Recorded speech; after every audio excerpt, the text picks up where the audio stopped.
Welcome to the National Press Club. I'm Emily Wilkins. I am a congressional reporter with Bloomberg Government, and I currently serve on the club's Board of Governors as the membership secretary. As you entered the press club today, you might have had your temperature check, been asked some screening questions, or like me, you might have been tested for COVID and received rapid results on your phone. Good news, I don't have it, and I'm good to be here. Some of you are vaccinated and not wearing masks. Others are vaccinated and choosing to still wear masks. It's all a part of the world that we are now navigating as we try and figure out what life should and could look like in an area that has a high percentage of vaccinations and has begun putting the pandemic behind it. At the Press Club, we have been open for events since last June. While we normally have about 2,000 events per year, during COVID, we had 2 to 6 events per month. Our awesome staff was coming in every day and our offices were operating, but many events, including board meetings and other events, were virtual. Our goal today is to explore best practices, strategies, and the realities of beginning a safe return back to the office. There's no magic formula, as all of our workplaces are different, but we do have a solid group of expert panelists on workplace and labor issues with insights into a return on an in-person workforce. Our event today is going to be 2 parts. In the first part, we will have Johnny C. Taylor, President and CEO of the Society of Human Resource Management, or SHRM. Mr. Taylor will share with us some new data that SHRM is releasing about employer and employee attitudes toward returning to the office after COVID. Now, some of you who might have read the event description will remember that we had 3 panelists, one with 2 members from Congress. I regret to inform you that Congress apparently does not take our schedule into account when they are planning on votes for some reason. Gonna have to talk to them about that, but unfortunately for that reason, Dr. Fox and Chairman Bobby Scott are unable to join us today. The good news is that it means we have more time with our other excellent panelists today, which I'm very excited about. We have Chris Jowett of Visby Medical, Karla Miller, a business columnist for the Washington Post who writes about workplace issues, and Dr. Ethan Burke, Chief Public Health Officer at United Health Group. They're each going to be telling us something about best practices for return to work from their own unique perspectives, and then they will join me in asking questions of Mr. Taylor regarding the study. During this time, if you have any questions that you would like to be asked up here, you can text to, and I will give this phone number again throughout the presentation, 240-552-6099. That's 240-552-6099. And if I'm staring at my phone, please assume that I am reading your excellent questions and not being rude to any of our panelists. And of course, as a reporter with the Press Club, I will be asking some of my own questions, which I look forward to. Many of you here today listening either in the room or on the webcast is planning on how to reopen the workplace in a safe manner or how to return to the workplace for the first time in 15 months. We have never, as a business community and a society, done anything like this before, and we hope you get some good information here. What we really hope this event helps you with is give you a framework for how to begin to think about what choices you should make and what strategies you should follow as you plan to reopen. Now, we already have him up here, Johnny Taylor, the President and CEO of SHRM. A little bit about it. It is the largest association of HR professionals and executives, and they've recently done a study on returning to the workplace, and that is available on their website, and we also have some details in your handout today. So, Mr. Taylor. Come on over. I get to sit down in the comfy chair now. Yes. Thank you so much for joining us today. Well, thank you for having me here and being in person. This is really exciting. This is very. Right? I think this is my first time back to the Press Club in quite some time. Wow. Hopefully, it is not your only trip here in the upcoming months. Well, thanks to the president of the National Press Club, I hope to be invited back, and hope to see you as well. Absolutely. So I just wanted to start off by talking a little bit about this study that you did. You were in the field, you were surveying employers and employees about their attitudes. I think you talked to more than 1,000 individuals. That's right. And this is a pretty recent, as a journalist, I always like to know what date it was done. This was just done last week, wasn't it? Yep. Fresh, hot off the press. Right. And from what I remember reading, I think it was that of those who had returned to the office, 85% said they felt pretty comfortable Yes. with doing so. Talk to me a little bit about what the study was, what you found. Well, so that was the thing that was most shocking, right? If you think back to a year and a half or so ago, March 13th, Friday the 13th of 2020 is when the world all like shut down, literally. And the perception was, I think all of us thought, 14 days, 21 days, 30 days, and then month after month after month, and no one thought we'd be here at this moment. And then at some point, we started wondering, will people ever return to work? Will there ever be, what will be the new normal?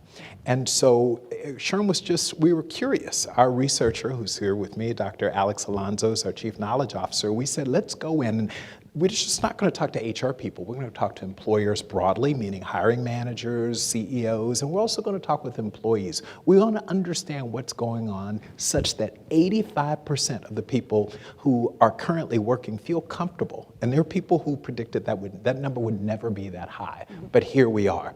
I think it's really important. Our research found that 92% of employers are back at work at least partially. So this isn't like 85% of a small number. 92% of organizations are back at least partially back at work in the office. And for the partially, is that just people who are, everyone is back at least a couple times a week, or there's only a fraction of the workforce that's back? Is there any pattern that you noticed in terms of how people are coming back and what it looks like to be back? Right, so some of it is the new world post-pandemic is all about flexibility. So in the past, when we had people in the office traditionally 5 days a week, 8 hours a day, et cetera, we're now getting to see this hybrid where some employers are saying 3 days in the office, 2 days working remotely. So that really accommodates for most of it. But then there's this big group of, and what we're looking for is the tsunami. So when are people coming back to work? Some organizations are already back. Others used July 4th as a big day to bring their employees. So post July 4th, we're going to bring people back. And then there's this large group that's going to wait until people's kids are back in school. So right after Labor Day is when we expect that. That's when you're really going to get the number. So because of that, there are varying degrees of people being back in the workplace. If you still have children who don't have health care, or child care, or who are waiting to go back to school, and then those folks in September. So that 92% number is going to get up pretty close to 100% right after Labor Day. And for the people who are back in the office, yes, and say they feel comfortable, are these just people who have very low risk tolerance, like they were comfortable the entire time during the pandemic, or is there something sort of specific that is being done to make them feel comfortable? What strategies are more successful than others? Well, so interesting. You'd be surprised. The overwhelming majority of people, this 85% number, predicted that they wouldn't be comfortable right now. A couple of things have happened. Big picture, one, the success of the vaccine, right? The fact that many didn't even believe that this vaccine would work. They didn't trust it. And we still have pockets of communities who don't feel quite comfortable with it. But by and large, people said, this thing actually works. And people aren't dying after they take it in significant numbers or at all meaningful numbers. And then they wanted to, there's the sense that it's okay. People were longing for returning to work. You know how we just celebrated being in person here today? We were finding that employees wanted to. They want flexibility, so they don't want to necessarily have to be there 5 days a week, 8 hours a day, but they wanted to get back to be humans, and human beings interact, and they would like work for that purpose. With the Society of Human Resource, you must talk to a bunch of HR people all the time, do. have a very good sense of what's going on. I mean, is there now going to be a big shift in flexible work? And are we done with the idea that you go to a building, you sit at a desk for 8 hours a day, 5 days a week, and that's the only place you can be? Yes, and that is probably one of the brightest spots that came out of the pandemic. Organizations were testing flexibility along the way, right? This didn't just start, but the pandemic accelerated it. We had the opportunity to challenge our own thoughts. Like, I thought this job can work remotely, but not that one. And a year and a half later, it challenged us, and we've proven that people can work remotely and effectively. So no one's, generally speaking, companies are not abandoning, thus the 92%. They still want people to come back to work and interact, because there's, to innovate, you need collaboration, you need people working together, teams, et cetera. So we're getting back to more of a normal, but we've accepted that you don't have to do it the same old traditional way, right? And that's been the brightest spot coming out of the pandemic. Mm-hmm. Did your research do anything in regards to that, if I'm doing my math correctly, that 15% who isn't or are back to work but aren't feeling quite comfortable? Or do you have any insight to those who haven't returned to work yet and don't want to return to work? Because I know those individuals are out there as well. Yes, so there's no question that 15% is not an insignificant number, but compared to 85% it is, right? And there will always be people, and there's always been employees who desired to work remotely, right? So no surprise, and some are saying because of the pandemic, others just didn't want to work in the office, right? There are people who are introverts, right? And who like working by themselves. And so we've accommodated that. It's hard to really figure out what percentage of that 15% are truly fearful of coming to work because of the pandemic, or they just prefer working remotely. Mm-hmm. And that's what we're trying to figure out, and our research team is going to dig into that. I mean, you can only trust people will tell you what they want you to know, right? Right, so right. Because it is an interesting thing. I mean, as a congressional reporter, I pay close numbers to the job numbers that come out every month. And there's been varying explanations for why we haven't seen as strong of a job growth as some people expected. And some people say it's health concerns. Some people say, well, the kids aren't back in school. Some people say, people just, they want to work at home. Certain people really like it and really enjoy it. I mean, did your survey, I know that you mentioned that a couple of them, the companies are timing it when the kids go back to school. Yes. But do you have any insights as sort of how much of a factor that's playing just to how people are going back to the workforce? We do anecdotally. Mm-hmm. It's largely, most of that 15% are people who have true health conditions. So they would be put at risk. So there are people who fit into that category. And then childcare concerns. We are not fully reopened. So what happens if you have a 5-year-old at home and you don't have anywhere to take him or her, right? So that's real. But what I don't want to shy away from is that population who says, I just don't think now that I ever have to work back in an office, and I want that. I want the flexibility to live wherever I want and to show up and work how I show up and work. And I think there will always be a percentage of that. So my guess is we're going to get from 85 to probably 90, or low 92%, but you'll never get 100% of the people who are comfortable or who want to come back to the work and to work in a traditional office setting. Mm-hmm. There are probably going to be some. Do you get the sense that employers are willing to accommodate those changes? Yes, and we are, where it makes sense. But it has to make sense for the employer. See, oftentimes the employees are saying, I want you to listen to us, employer.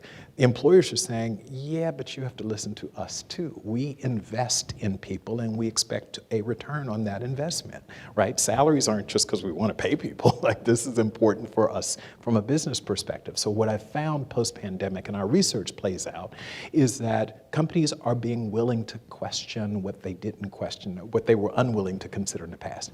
Could this job be done? Not just could it be done remotely, but can it be done effectively remotely? And that's the adverb that goes before. Yeah, sure, most jobs we've proven, but is it effective? And is the employer getting a fair return on its investment in salary? Mm-hmm. And for employees who maybe don't feel comfortable coming back to work, who want to have a discussion with their employer on this, I mean, do you have any recommendations for how they might want to start that negotiation, or what they can think about in terms of talking to their employer in regards to that?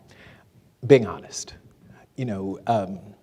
Pretext doesn't work. If you say, and this happens a lot, I'm afraid to come back to work because of COVID, and then your colleagues report seeing you at a bar last night. This happens. And so employers are like, oh, so I'm stupid, right? I'm not. Be honest and talk about, I would really, if you're anxious about it, that's normal. And employers need to give their employees a license to say, I'm anxious about it, and to discuss what will get you more comfortable, right? Do we take you into this thing more slowly, maybe 2 days a week? One of the things our research indicated to us that 50% of that 85% of the people who are now, back in the workplace, 50% of them said they got comfortable because there were a lot of other employees doing it.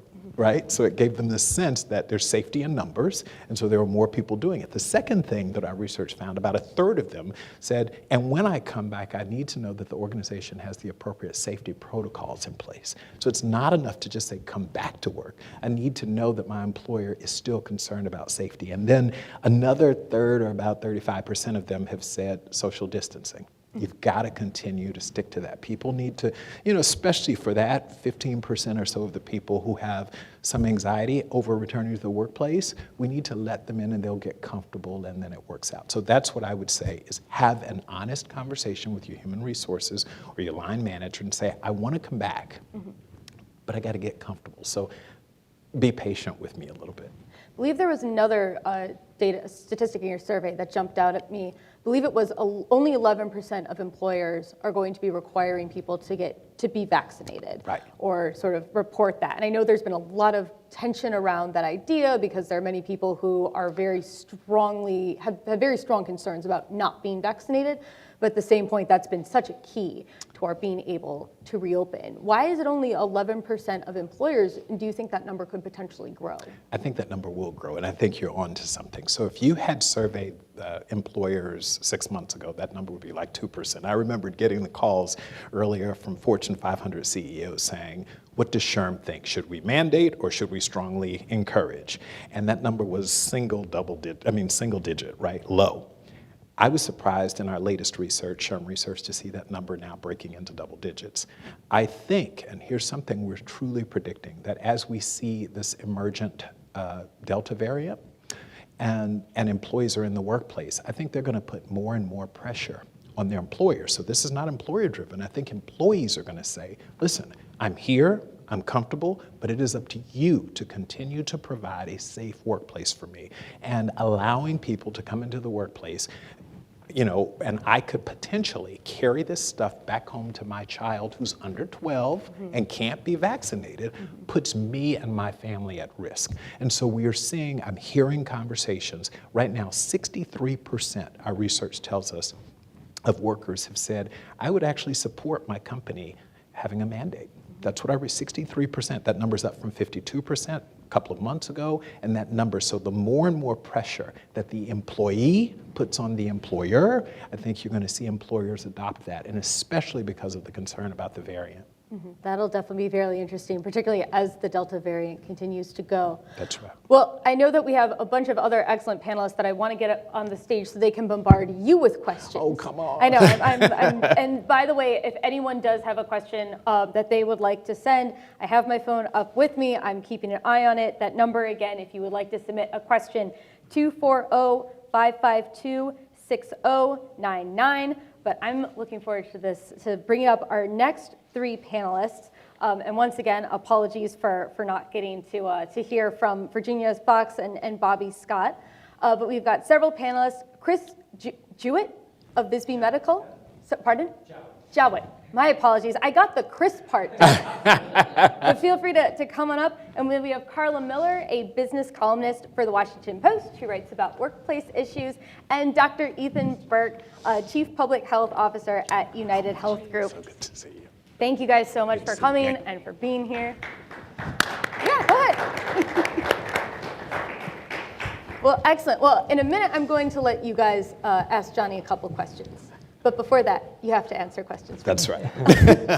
Chris, I want to start with you first because everyone here got a little more acquainted with Visby today as they provided on-site medical testing, did the little nose swab thing, got the results back on my phone in about half an hour or so. And I know that Visby, they've been working for more than a decade on developing a simple diagnostics test that could be used by anyone, anywhere. So you guys weren't necessarily knew that you'd be a part of the COVID pandemic game, but it was an opportunity for you to use your research and your device for it. And I understand that you guys produced the first single-use, highly accurate, rapid coronavirus test to get the all clear from the FDA. Yes. Which is another big Big step. deal. And I also understand that the MBA has used you guys as well as others. So happy to have you here at the Press Club. Can you talk a little bit about how the testing factor goes into returning back to the office? Because I feel like there's so much focus on vaccines and being vaccinated, and there's less focus on the testing component. So how do you see that fitting in? Sure, thank you. And I appreciate the time this morning. It's great to meet everybody on the panel, and thanks for this opportunity. No, you're absolutely correct. We've been working on this technology for over 9 years. It just so happens, right, that we were able to leverage it for the pandemic and design and develop a test for COVID quickly. And the product is CLIA waived, and it's truly the only product that can deliver PCR technology in the palm of your hand and can be run anywhere. So it's CLIA waived. You can run it in any remote location, and it's the same technology that's used at any central lab, where you might have to send a swab away and wait 24 to 48 to 72 hours. Why is that important in getting back to work? We believe that getting back to work incorporates several components, right? I'm sure for many organizations, you're doing several things, at least we are at Visby, right? We're requiring masks, we've required social distancing, we put up plastic sneeze guards. But in our experience, we had an outbreak in November of 2020. After that outbreak, we knew we had to implement testing as part of our protocol. We're an essential provider during this pandemic because we're manufacturing this device. We were most concerned about our team, the health and safety of our employees, as well as we needed to protect our supply chain. We needed to make sure that we could continue to deliver this product to laboratories around the United States for the purpose of testing for COVID. So we implemented testing 3 times a week under the direction of our Chief Medical Officer, Dr. Gary Skolnick, who's from Stanford, in partnership with the CLIA laboratory. Testing provides an extra layer of confidence and I think comfort in coming into the office. Anyone and everyone who comes into our office is screened for COVID. The same way you were screened this morning. It's a simple nasal swab. It's not the deep nasopharyngeal, commonly known as the brain swab.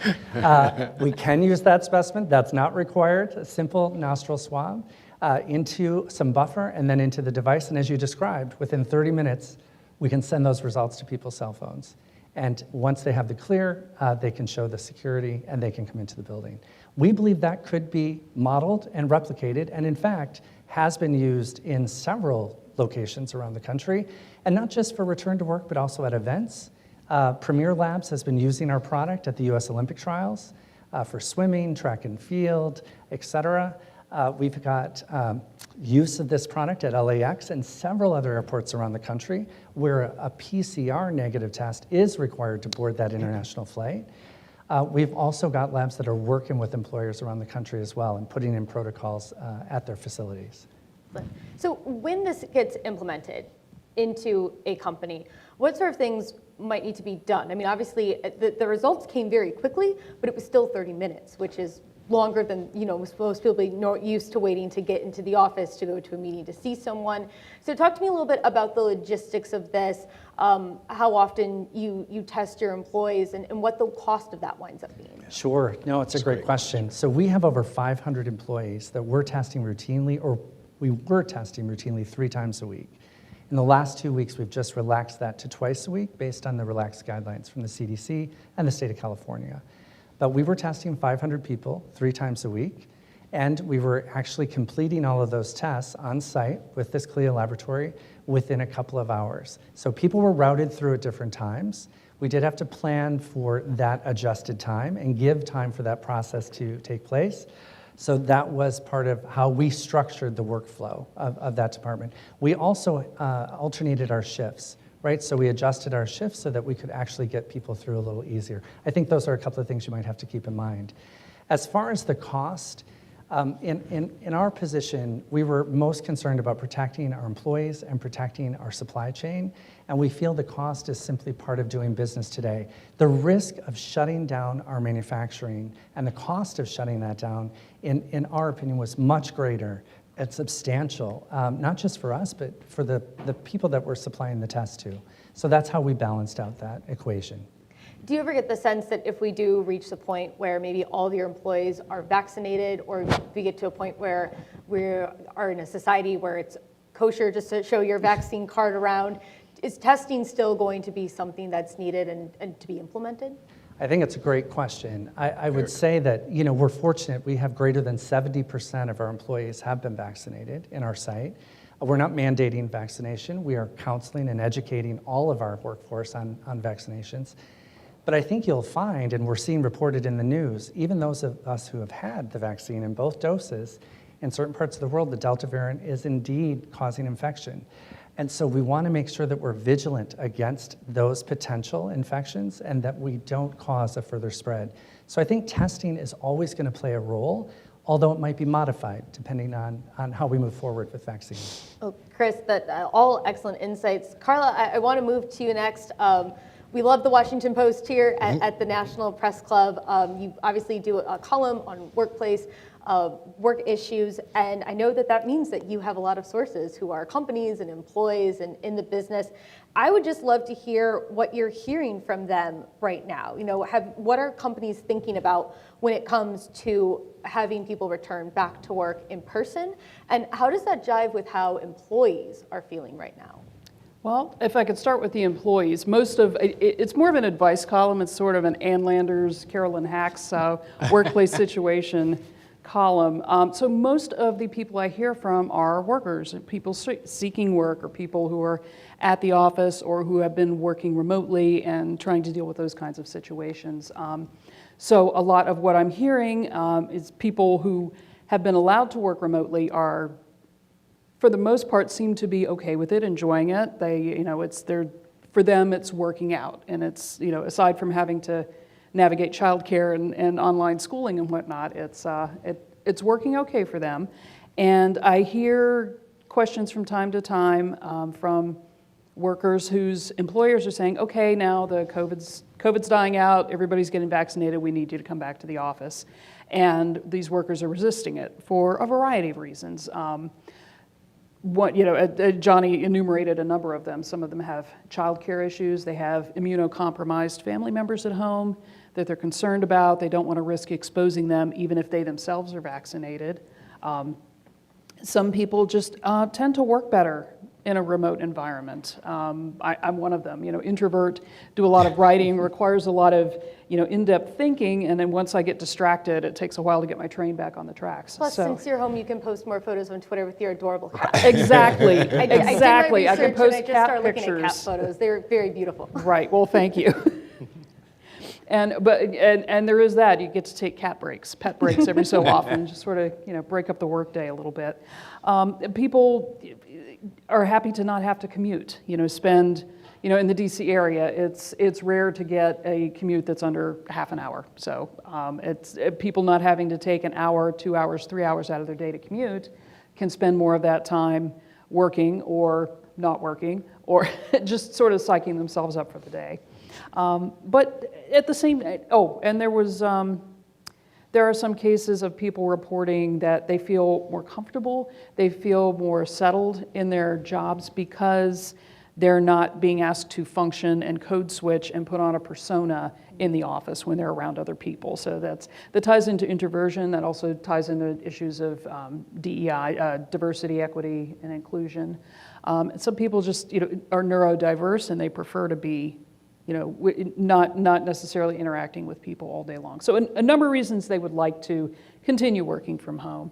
And then some actually want to go back to the office. I've heard from some who say, I'm not comfortable communicating by email and video meetings. It's just really awkward. It doesn't work for me. So it's all about employers having different needs. And now it's not based so much on, it used to be if you wanted to work from home, it was sort of a privilege. That's right. The exception. And if you could make the argument that, I have a disability or I have a special case, then you could, argue that with your employer. And now, as Johnny's saying, it's sort of commonly accepted. It's, it's becoming more of the standard, more the rule rather than the exception. But I do understand employers are also struggling with this for the same reasons. How do they, when people come back to work, if some are in the office and some are at home, how are we going to ensure that they're all getting equal time, equal treatment, that people in the office aren't getting more plum assignments, more attention, more of those sort of intangible benefits of working than the people at home? How do we level the playing field for them? Keeping it safe, focusing on morale. That's a big issue I hear. Whenever you have a workforce and some are allowed to work from home and some are not, and if the reasons aren't really clear, for example, the job has to be done at the office, but then it's more a matter of, oh, well, my manager likes me to put in FaceTime. Then people get uncomfortable with that, and it affects morale. So I just recently got a question from someone who said, our boss wants us to come back to work, but says that younger moms with kids at home can continue working remotely, but those of us who are older and don't have children are expected to come to the office. That gets into issues of, are you accommodating families, which is yay, that's great, or are you discriminating against older workers who don't have children? Boo. I mean, it's a really tricky balance, and I don't envy employers having to figure it out. Welcome to my work. Right. No, I thought healthcare was that. I mean, Karla, from the conversations you've had, do you get any sense that there are going to be some culture shifts when people go back to the office, maybe to accommodate for some of these concerns that we're now hearing? Like I'm thinking, I would assume that maybe people would use hand sanitizer a little bit more, but I'm wondering if there are other things that are going to become more part of the office culture norms that were started because of the pandemic. Well, based on letters that I was receiving pre-pandemic, I wouldn't assume too much about anything about people's hygiene practices at work. And we're like, some of the letters I used to get, it makes remote work look really appealing, just from a hygiene and public health perspective. But as far as sorry, let's back it up. That's the just about. Any culture changes. General culture changes. Culture changes in the workplace, right? Resulting from the pandemic. Can we wear sweatpants? I'd love to wear sweatpants. Oh gosh, we're relaxing dress codes, but people have to remember that there's a certain level of decorum and professionalism that we have to keep in mind. It's and even on video calls. In my day job. In a K Street firm, people are conscious about what they're wearing even on video calls. We're trying to be not too laid back. Whatever is going on below the waist, nobody asks, nobody tells. It's fine, but we still want to present a professional, well-groomed persona, and to show that you're taking things seriously, that you're paying attention, that you are engaged. I mean, that's a big thing employees have to remember working from home, is that you have to be able to show that you are doing the work, you are engaged, you are paying attention to what's doing, and maybe you're even getting more done than you normally would. From a culture perspective, I think a lot of us are, again, from the employee side, I think a lot of us are rethinking how we feel about work, what we expect from work, what work means to us, and the sort of 9-to-5 in-office model is not really valid for a lot of us anymore. We're always working, we're always thinking, we never quite turn it off. And so it's learning to function that way, but also learning to set boundaries for yourself, mental boundaries, so that you don't get overwhelmed by your day-to-day. As far as employers, I think a lot of them who were not convinced before are becoming more convinced that, okay, remote work can work. We can be flexible with it. It doesn't have to be a special, extraordinary case. So we can be more flexible. And workers are starting to make their voices more known, too, about that they want to change the culture.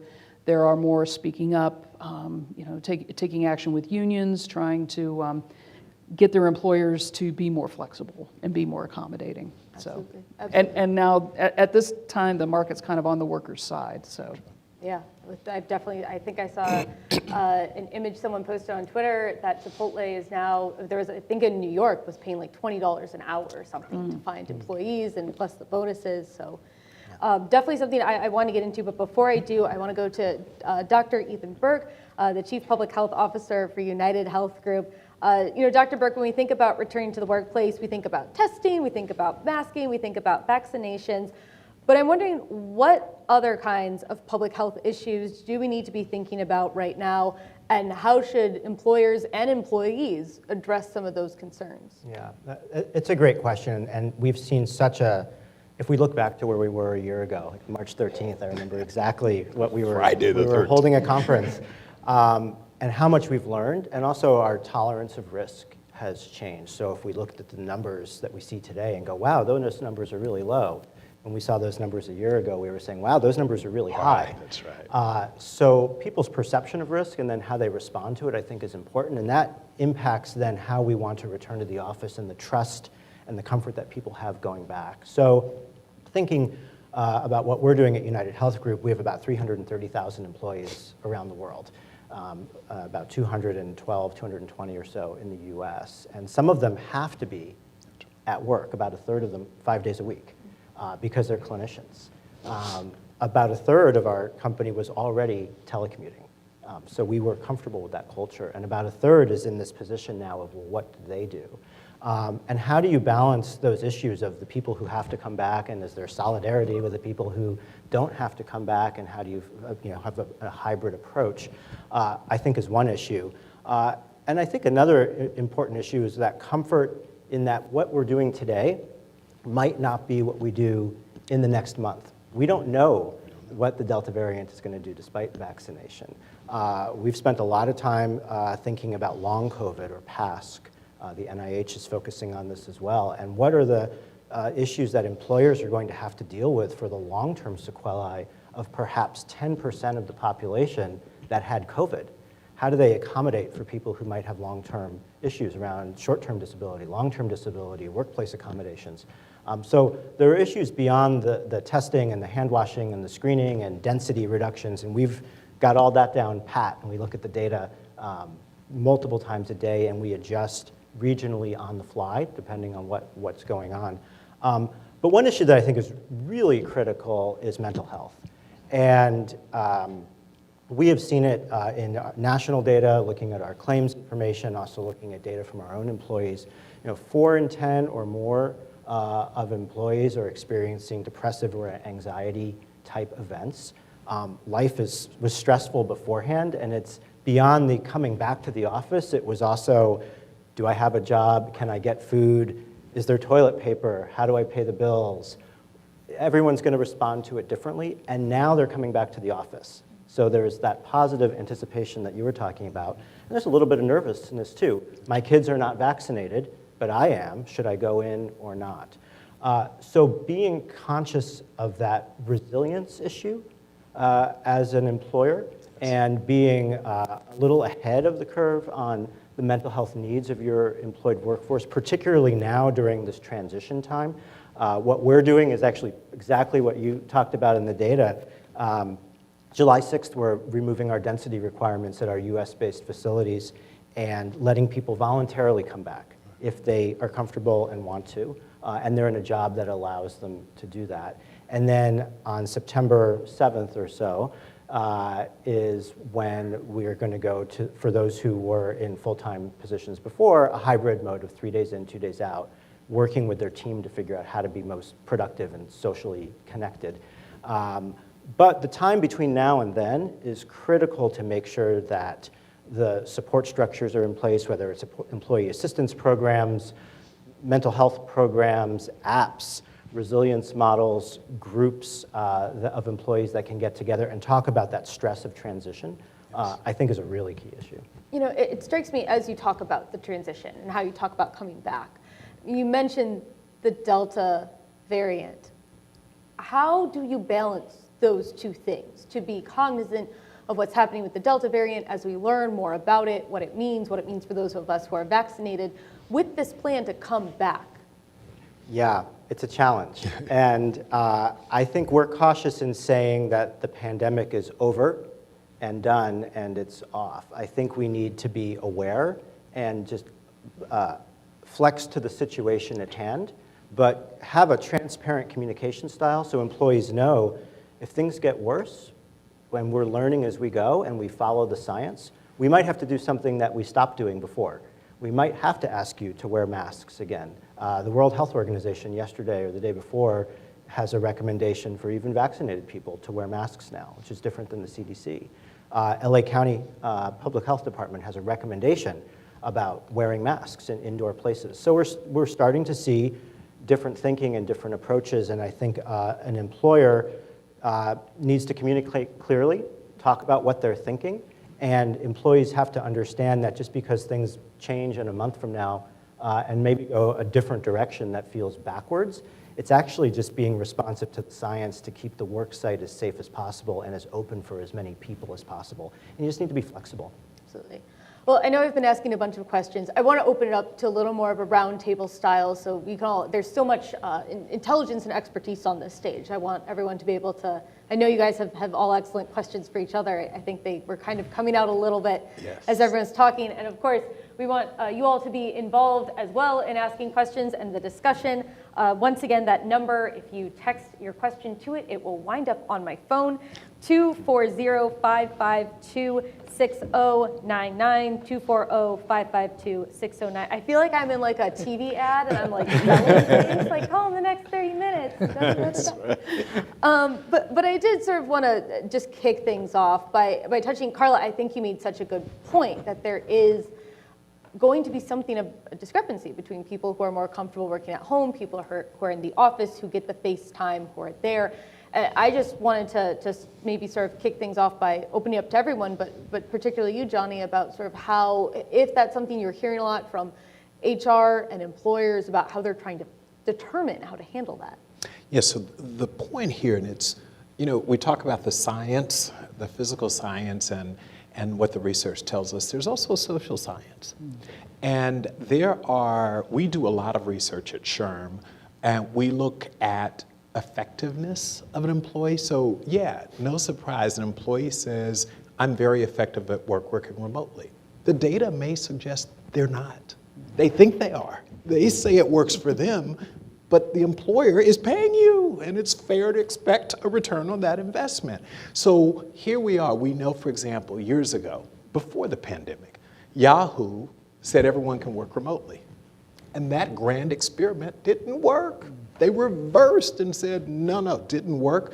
It affected our culture, it affected our innovation, it affected a whole bunch of things. So what has to happen is this is a cultural discussion, and employers, it can't be us versus they. The employees want everything to go their way, and employers, that's one. The other thing that really gives me pause, and I was put in my place, appropriately so, in May of last year. One of our members, we have 300,000 members across the globe in 165 countries, and I've been going on to the media saying, everyone's working remotely. And I finally got a call, and they said, pause. 40 to 50% of the American workplace never was allowed to work remotely. Right. And you better stop this, because you're creating an us versus they. It's the knowledge economy, people, who are the real skilled workers. They're the salariat, and you proletariat people, you don't matter. And we weren't being cognizant of language matters. And you were saying to that person who works at Walgreens, who, guess what, the people who were showing up in a pharmacy were sick. And they couldn't show up. Those people had to show up to work.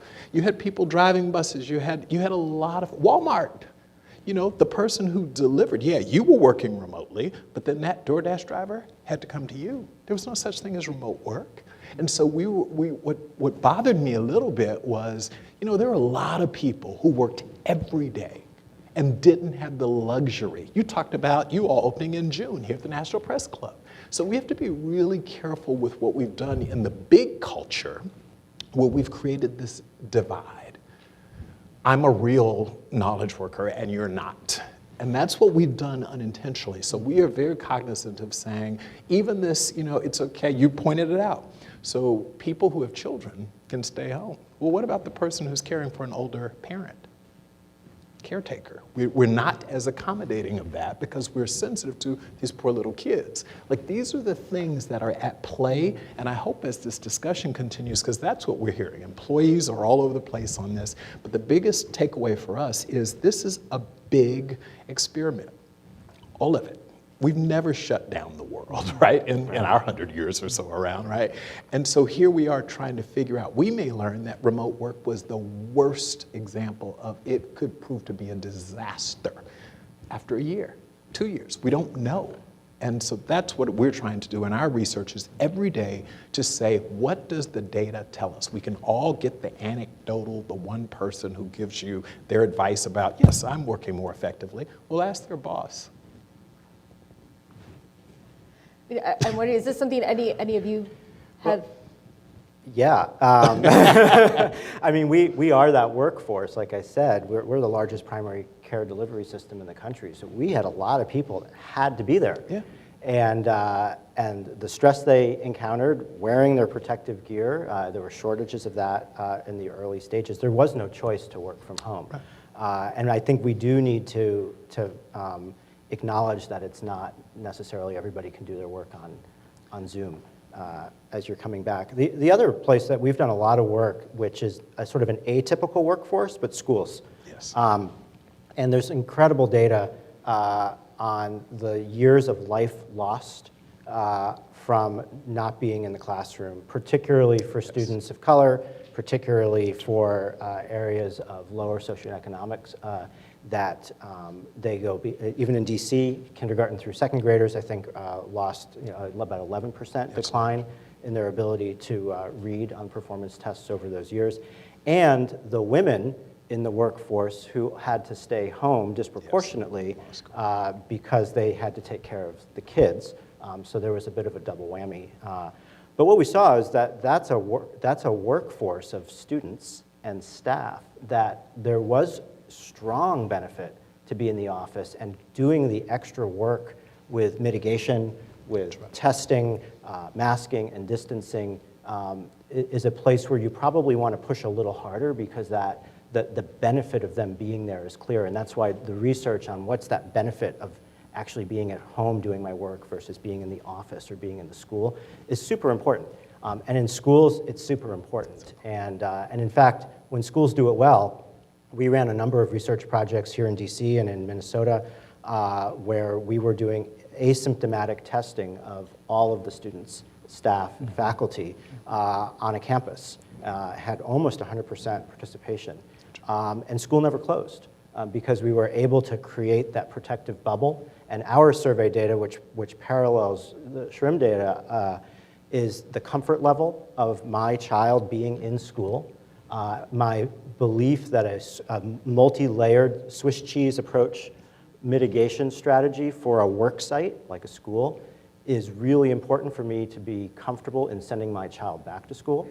The staff and teachers even felt more strongly that that was necessary, but everybody was behind it. Like once they had that trust and confidence, that was a well-worth decision based on the data to get people back into the school. So I think there are good data-driven examples out there of where it is worth pushing to bring people back, assuming they're not high risk or self-identified as caring for a family member who is high risk or they have an unvaccinated child. Those are the issues that get a little bit sticky and gray around the edges. But it's going to be interesting over the next year to see how that plays out in other industries where the risk-benefit ratio has to be really well measured. I think so much depends on the individuals as well. Okay, so at home I've got 2 kids. I've got an 11-year-old who missed her friends but did all right with online learning, and an 8-year-old who was practically feral. She just really needed that structure of being there in person, and she actually said, "I really miss doing in-person PE classes." Mm-hmm. So I think we're sort of what the pandemic has done is put us through a sort of stress test where we're hearing a lot more voices, or the voices are becoming a lot louder, speaking up from all sides about having different needs and needing different accommodations. We're more aware of, again, the workers who can't do their jobs from home, medical workers, healthcare workers, retail workers, meatpacking industry workers, and not only they can't do their job from home, but the kinds of conditions they're having to deal with when they're at work. So that sort of put a magnifying glass on these issues and made them even more urgent because we're still eating meat, we're still shopping, as you say, we've got people delivering goods to us every day, and I think this was a real opportunity for us to pay attention to those things and those issues and take advantage of the situation to really push for changes that will help everyone in their different situations and to focus on accommodations that individuals need, the ones who do better in isolation versus the ones who do better in more of a collaborative community situation. And listening to those voices as well and trying to see who's, have them make a case for themselves. That's something I advise people who write me about. Well, how do I convince my boss to let me work from home? I say, well, you got to make a business case for it. You have to show how, they won't just take your word for it that you're more effective. You have to say, well, as opposed to getting one or two projects done a day, I can get 3 or 4 done because it's all online and I'm layering them instead of sitting there in meetings and waiting on people to respond to me. So, people need to speak up and advocate for themselves, but we also need to pay attention to what we're noticing about people's situations and advocate on their behalf as well. It's a magic word we talk about, this phrase about empathy. Not to be confused with sympathy, because that's an important word too, but this idea that I may not have children at home, but my employee who does and who's trying to juggle all of that. I may not have an elderly parent at home and thus I'm not a caregiver. Those are the things, and to your point, we don't like to characterize making a business case for it, but really if people managers, a group that, believe me, people don't leave companies. They leave their managers, right? And so if we at SHRM, we talk about infusing empathy into people management and just understanding it. Maybe we make a short-term accommodation for, a percentage of the employees as they get more comfortable coming back into the workplace. What we're trying to get away from is all of the focus on equality and more focus on equity. Mm-hmm. And that's the problem, is employers have historically said, well, if I do it for you, I have to do it for everyone else. Mm-hmm. And that's just not a 21st century way There's not to a think one about size right, fits all. right. But our laws, you want to talk about our laws, and I just wanted to make this point real quickly. The last time the Fair Labor Standards Act was 1938, and we tweaked it a little bit here and there, but we have not responded to a 21st century workforce, right? So I think the pandemic gives us the opportunity to revisit paid leave.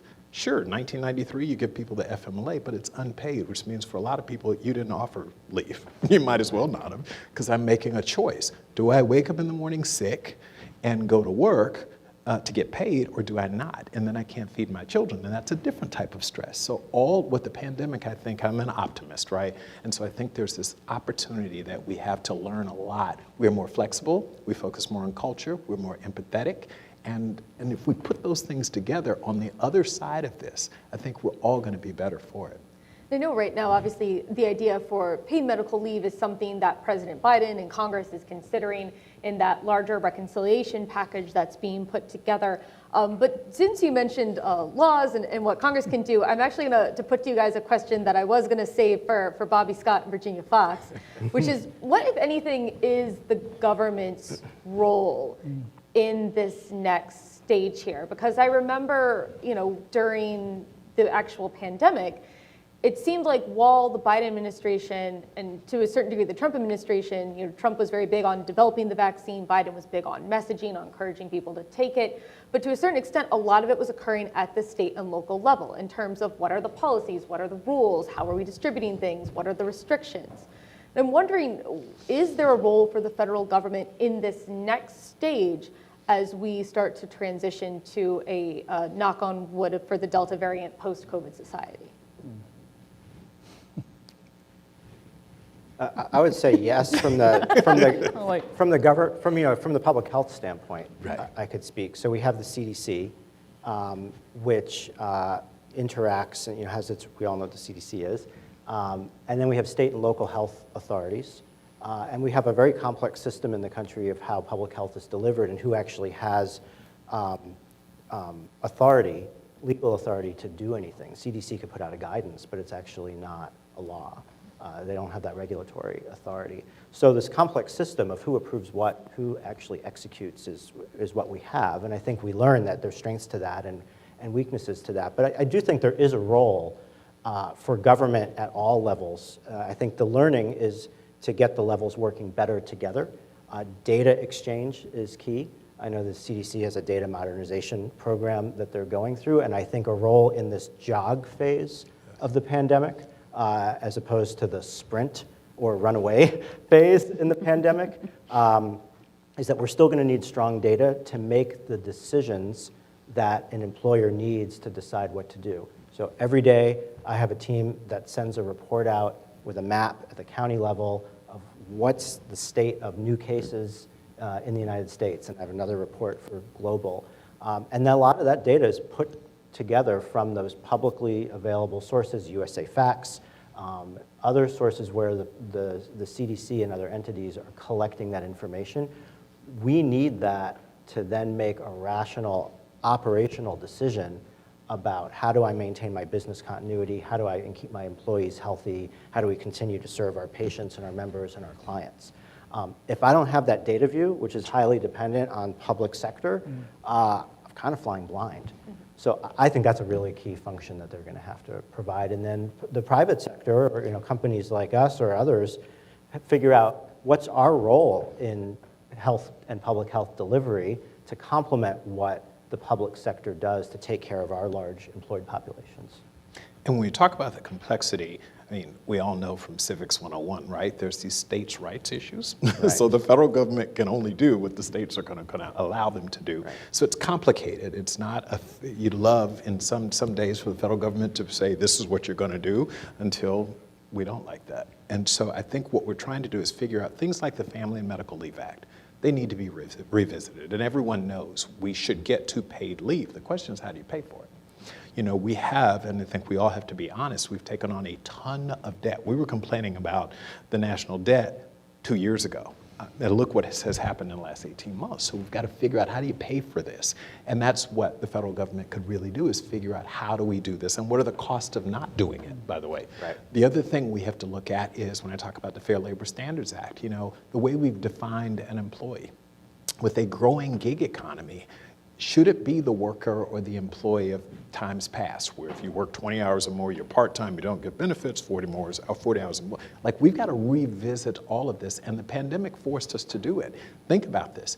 As a result of the pandemic, people who were not employed in the gig economy were entitled to unemployment insurance collection. It was odd, like, I was the first person to say, wait a minute, you chose to be an Uber driver, and you don't want a boss, and you don't want to pay benefits, and da-da-da-da-da.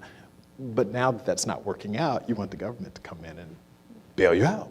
Now, I'm not saying that tongue-in-cheek. I understood the importance, and I'm actually very supportive. I think our research tells us that it was the right thing to do. But it is an interesting question, because historically, our laws did not provide for providing unemployment benefits for people who were never employees. So we got a lot to figure out, and that's what, God bless us, why I'd never run for president, right? Because it's a big world out here. Indeed. Well, we have a couple of questions from the audience coming in, and I think this one's very interesting. I'm just going to read it verbatim. In our office, there are a very few who are not vaccinated, mainly because they're opposing vaccines in general. They're sometimes treated as outcasts and mocked behind their back. Granted that those gossiping about them are mainly upset from the fact that they refuse to get the vaccine and thus jeopardize the rest of us in the office. What can be done to prevent that dynamic in the office? Everybody's looking to me. Oh, you talk to this. Wow. This is one of those I need a couple of weeks to think through and answer. I mean, I understand that it's unnerving to think that, and a lot of us faced this over the past year. Friends, neighbors, we all realized that we were not necessarily in the same line of thought on safety and what our risk tolerance is and all that. And it's understandable that some workers would be fearful that that other workers are going to expose them to something, that because they're not practicing adequate hygiene standards. So I mean, my sympathies immediately lie with the people who are fearful for their health. I'm always kind of on the side of the people who have a genuine fear and concern. We should start with that as the lowest common denominator. But as far as bullying and ostracizing and excluding, I mean, there has to be a way. If you're concerned about medical issues and you need to quarantine, that's different from shunning people. So it's really hard to find that line. It's really hard to sort of mandate that from the management level to figure out what that is. But yeah, in some ways, there are deeper divides than ever that we're still going to have to figure out how to negotiate. I'm happy to jump in and talk about I was actually Yeah. about to ask, so I feel like this is the Do you have a alley. medical solution? I don't think so. Spray them. Wouldn't that be great, right? If they walked in and a mist hit everyone when they came through the front door. I think what we're trying to do at Visby is we're trying to educate everyone about the vaccine, and we provide that education and updates on a regular basis, and we make it easily accessible in many ways so that people can receive the information, make an informed decision about what they'd like to do. But I also think there's potentially a carrot that could be offered. So for example, in our office, as I mentioned earlier, we do track if people feel comfortable reporting. We don't require, but over 70% of our employees have reported that they've taken the vaccine. Sure. We're still mandating mask wearing for everyone 100% of the time, but it's a bit of a carrot to say, hey, if we could get to 100%, we might be able to have a slightly different work environment on a day-to-day basis, right? So I think there's some things to consider there and perhaps offer some carrots to the employees. But might that make the situation even worse? So for those 10% holdout, if you're at 60% and you say at 20%, 80%, pick a number, when we get to 80%, masks go away. Whoever is holding us from that 80% is now, public enemy number one within the work, and that's the downside. Like organizations have tried it, and they've struggled because then it gets actually worse. How dare you keep us wearing these damn masks every day? There's a lot of reasons that people choose not to get vaccinated, and I think that's an important takeaway, is that they're not all anti-vaxxers because it's political and they think that there are microchips in the syringe or whatever. Some people actually can't get vaccinated. That's right. Like little kids. But there are also adults who can't get vaccinated, or if they're an immunocompromised or a transplant patient, the vaccine isn't going to work for them. So getting to 100% is not really possible. So we're going to have to figure out, the empathy word's coming up again, we're going to have to figure out how to accommodate and understand that for some people it's not a choice, and then for those who don't want to get vaccinated, they might be very pro-vaccine, but they're nervous about this vaccine because the mRNA is a newer platform. So they don't want to be the first in line, but it doesn't mean they're not going to get it. Or they might not want to get it for their kids until they, because they're worried about an issue they heard about on the news. So I think it's going to take a lot of work for a manager and for employees to kind of explore what are those issues. It's very regional, it's very racial, it's very job grade, it's very everything. And you're going to have to take the time to explore those issues, but also understand that for some people, they just are never going to get it, or it's never going to be effective, and you have to be prepared to accommodate and perhaps even protect that cohort of the population that you don't want to be, ostracized and looked down on by the majority. Or not. I'm always the provocateur, right? Or not. Or they're always at home. Because, Maybe we don't just come in. saw, for example, the University of Houston medical case, I think it was, 117 or so employees decided, I'm not going to take it. Right. And these weren't people, they'd already made exceptions for people who have health care justifications and child, like they made those exceptions, and then these folks just said, I'm not going to do it. And we had a district court judge, we'll see if it goes up through the Court of Appeals, but who said, no. They have said this is a hospital, right? Yeah. And safety is the number one thing that we sell. That argument, believe me, and we've done this isn't just new. We haven't done mRNA, but we have required this in hospital settings, flu shots. Yep. We've done, tetanus and other types of things. So, as much, I wonder how much of this is legitimately, like we've always had people who say they're not going to do it. And employers have, especially in child care settings, elder care settings, et cetera, have said, and so you don't work here. It also strikes me, with Congress for a long time, particularly on the House chamber side, everyone was wearing masks. Masks were required. House Speaker Nancy Pelosi said, well, we're at 70%, we need more people to get vaccinated. And there were certain lawmakers who were on the record as saying, I have not been vaccinated and I'm not getting vaccinated. And then we hit 85%. And then they were like, okay, you don't need masks anymore if you've been vaccinated. None of those lawmakers that were on the record as not being vaccinated have put on masks whenever I see them. So, it strikes me, it's one thing, I'm vaccinated, I'm young, I'm in relatively good health, but I'm thinking if I was someone who couldn't get the vaccine, for a health reason. Do you just wear a mask until forever? I mean, how do you go forward with that? I don't think we know yet. I mean, I think right now the recommendation is you wear a mask, or you're a permanent work from home, and the employer accommodates that they're not someone who's going to come into the office because they can't guarantee that the work site is going to be COVID-free. But I think we have to learn and see how this plays out over time. I want to ask another question from the audience, once again, reading verbatim. One of the claims against remote working is the work environment at home. Not everyone has a designated office at home. The employer doesn't pay for internet or electricity. This was the case during COVID, but it still remains relevant today. Many employers like the idea that they can save on office space costs with everything that comes with it.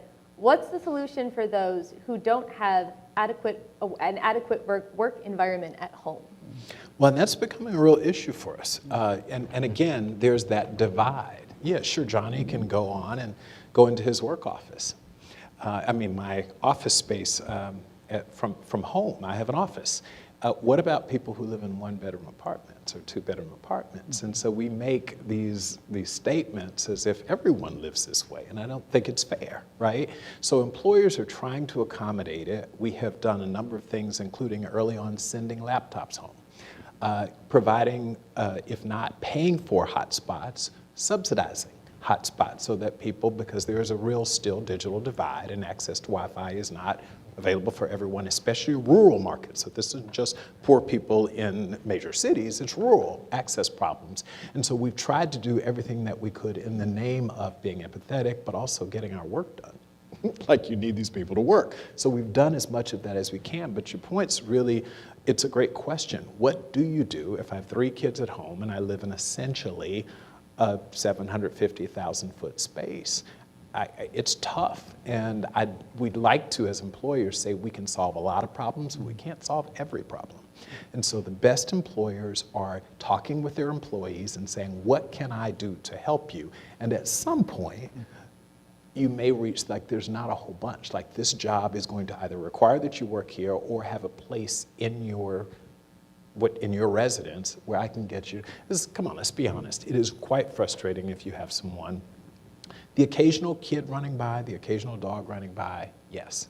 But if someone literally cannot work because of everything that's going on around them at one point, then that begins to affect this person's effectiveness. Mm-hmm. And again, it's important to think about it through the lens of the employee, but at some point the employer, I keep saying this, is due a good return on that investment. No? And a number of parents I know can't wait to get back to the office for that precise reason. That's right. It's just, I can't take it anymore. I really want to go to a grown-up place where I dress like a grown-up and talk to other grown-ups and can just focus on work. And it really does make a difference.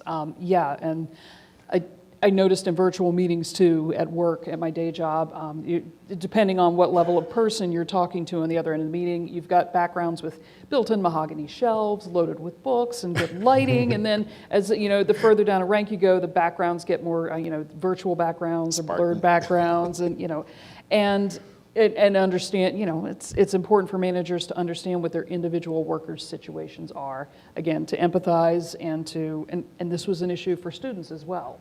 Not everybody has a good learning environment. Not all students have access to high-speed internet service. And this comes back to that thing that I was saying about the stress test the pandemic's put on us to really focus our attention on these issues of inequity. And how do we make them more broadly available? And is it on employers to do that? Is it on the government to do that?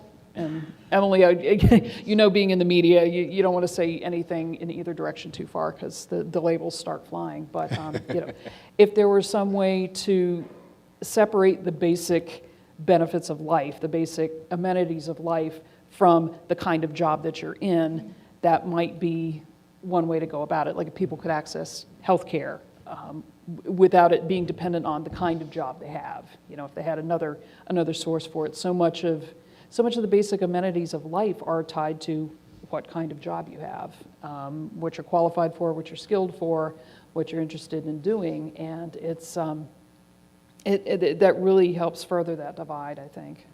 Speaking of divide, one other thing that I think I'd love to hear your thoughts on it, since you're speaking to employees a lot like us, it's, I'm worried, pre-pandemic, women for the first time made up the majority of the workforce in the country. Post-pandemic, they no longer do. And there's something that we're watching very closely at SHRM over time. What happens when you have women disproportionately working remotely, men coming into the office, and just the natural order of things is familiarity breeds comfort, and comfort leads to the people who get the next promotion, and et cetera. So, Johnny in the office who has the opportunity to run into someone at the water cooler, the coffee, to walk across, whatever it is, and you build relationships. And if women are disproportionately staying at home for any number of legitimate reasons, okay, do we wake up 10 years from now and say, oh my gosh, all of the progress that we've made with women in the workforce is being, undermined and reversed? That's something we really have to be mindful of, and that's why, for what it's worth, we're all for flexibility, but the idea that a group stays at home en masse, I think is bad. And so what we're doing, and we're seeing employers say, is, I get you want to work remotely fully and you're very effective, but 2 days a week, 1 day a week, you got to come back here for your own good. This is the way careers are built. And it'd be nice to say we're going to treat the people who work remotely equally, they're going to have the same promotional opportunities, but that's not real. We kind of know that, don't we? And you can do a lot to minimize it, but keep getting it back to true on par.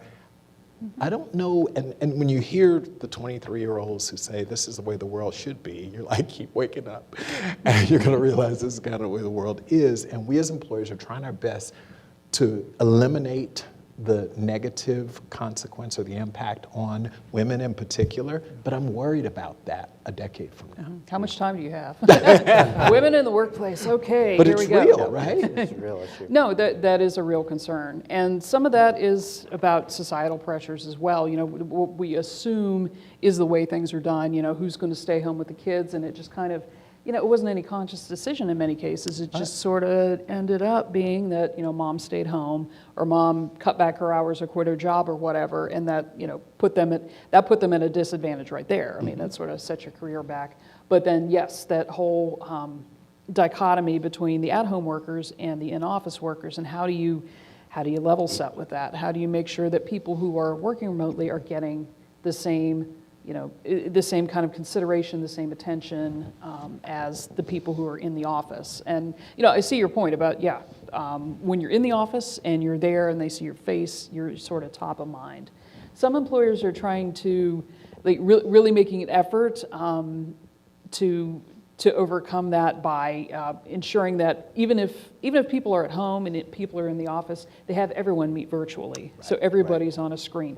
Things like that. I mean, maybe that feels contrived, or like they're trying to force it too hard, but things like that to sort of level the playing field and to make sure that people get equal time. Employers can do that. Society can do some of that by, we're starting to do that by thinking about who fills what roles and trying to step up, change that a bit. Make it easy for dads to stay home as well as for moms. That's right. Make it easy for moms to have rewarding careers as it is for dads to have rewarding careers and still have that balance. Sure. Right. I think if the concern about coming back to the office is about COVID, then we're happy to help. Exactly. That's why we're here today, right? Love Certainly there are a number of concerns and opportunities for discussion around remote work, but if today the concern is about, I'm not comfortable coming back to the office because, or we as an employer are not comfortable having everyone back yet, there are ways, right, to provide assurance, as we did here today. As I mentioned earlier, quick, fast PCR testing, I think comprehensively can help provide a bit more confidence and assurance and comfort into freely moving in and out of the office, and maybe removing some of this logjam. Earlier, we talked about a large part of the working community that couldn't work remotely, right? We talked about meatpacking plants, and we talked about Walmart, and we talked about many industries. And even in our company, our manufacturing line needed to keep going. That's We needed to do that because we're a critical supplier. And so we needed to put in this protocol to protect those folks, not just themselves, but their families. And we also instituted pay to stay at home. And I know you mentioned this, Johnny, and I think it's critical. We needed to make sure that people knew if you had been tested positive and confirmed by your doctor, there was no pressure for you to feel obligated to miss out on salary, to miss out on wages that you need for your family. We would pay them to stay at home through that process until they had the all clear and could come back to the office. And I think that was tremendously well received and necessary and important. And I love when companies do that. Sorry. Oh, no, go please. I was just saying, a lot of private companies have been stepping up in that way, saying, well, we'll give more paid leave for COVID. And they were doing that already with parental leave, like doing more than what the law expects and sort of pushing the needle on that. And saying we will provide more to, to make sure that you are comfortable, whether you're safe at home or whether you're safe at work. And I was thinking, if I knew everybody at work was COVID-free, there would be no question of coming in and feeling safe and being able to just go about my day. But yeah, the more companies are pushing that's great, but so much of that is dependent on, what the individual employers feel like doing. So it's, And when do they feel like they've had enough of doing that? Right. And now they want to Right. say, maybe, Yes.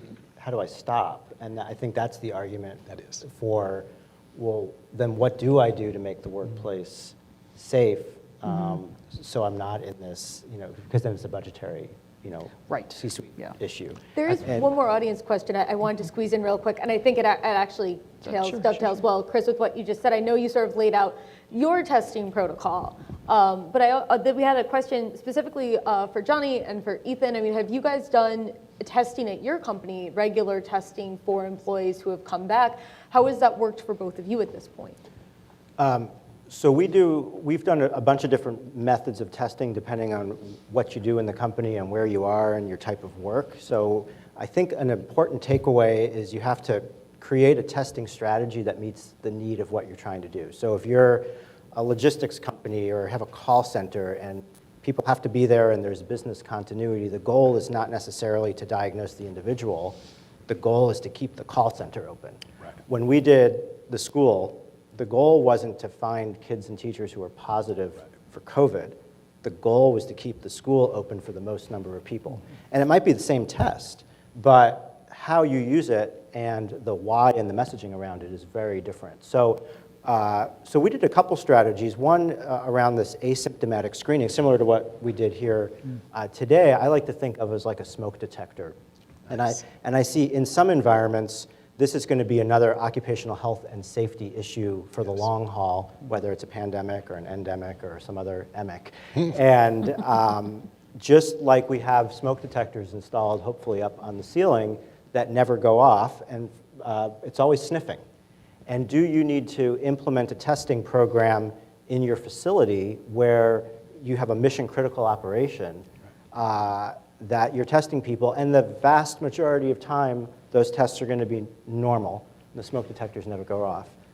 Once in a while, a detector goes off, and you identify that person who might not have had symptoms, but you just avoided someone carrying the Delta variant who now spread it through your partially vaccinated population, and you avoided a super spreading event. So I think we're trying to think differently about the type of strategy. That one, I think, is a really important one for the long haul to think about.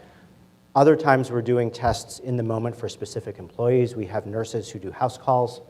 They need to meet and do training. They do rapid testing on the spot so they're safe and working well together. We've done pooled testing approaches where lots of people are on one test because that's highly efficient.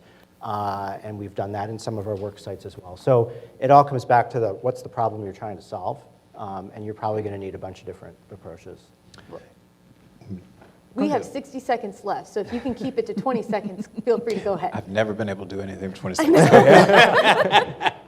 Have at it. Thank you, Chloe. Wrap it up. No, I mean, we are hitting the end of our panel. I can't believe how quickly the last 90 minutes has flown by. Just wanted to say a huge thank you to our wonderful panelists, Johnny, Ethan, Karla, Chris. Thank you guys so much for coming today. Thank you to everyone who made this event. Thank you to everyone who made this event possible at the National Press Club. Thank you to everyone who did the testing to make sure that I didn't have COVID after getting vaccinated, which is apparently something that can happen and is terrifying. And thank you to everyone who joined us. I know that we are socially distanced and spaced far apart, but I can't tell you how wonderful it is to be in a room with like 100 people. It's great, and thank you again to everyone at the club who has just worked so hard over the last year and a half to keep us up, to keep us running, and to make today's event possible. So thank you guys again so much. Thank you. Thank you for all Emily. of you Thanks for for having coming. us. Thank you. Thank you.